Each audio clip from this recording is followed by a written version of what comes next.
მუსიკალურმა ფესტივალმა თბილისი Newcomers 2012-მა 10 განსხვავებული ჟანრის ჯგუფი რკინის დარბაზში შეკრიბა. მთავარი პრიზი კი თბილისი Open Air-ის სცენაზე დაკვრა იყო. Open Air-ი რო იქნება, იმედი გვაქვს რომ მანდ გავალთ. ანუ მეტი ხალხი მოგვისმენს და ხო, ანუ რა მაგპანში იქნება კარი.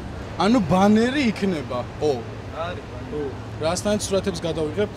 ესე და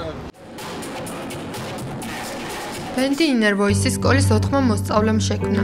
მათ ერთ-ერთ სიმღერის აკომპანირებას მცირეწლოვანი ბავშვები უწევენ. ვკრავდით და რაც გვინდოდა რომ გვემღერა, ვერ ვიმღერეთ ჩვენ.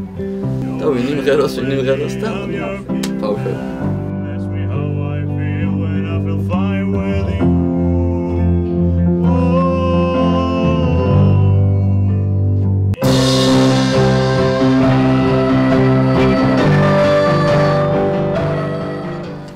Newcomers-ის სცენაზე უკვე მეორედ გამოდის გოგონების ბენდი Mirror Illusion.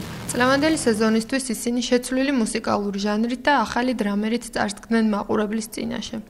ანუ სრულიად შეგვეცვალა რა, ადრე ვთქვათ თუ რაღაც ანუ უფრო შედარებით ლაითს უკრავდით ან რაღაცა, ეხლა ანუ ახალი დრამერით ყავს, ახალი რაღაც შემოიტანა ჩვენში. მონაწილეებს შორის იყვნენ რეგიონებიდან ჩამოსული მუსიკოსებიც.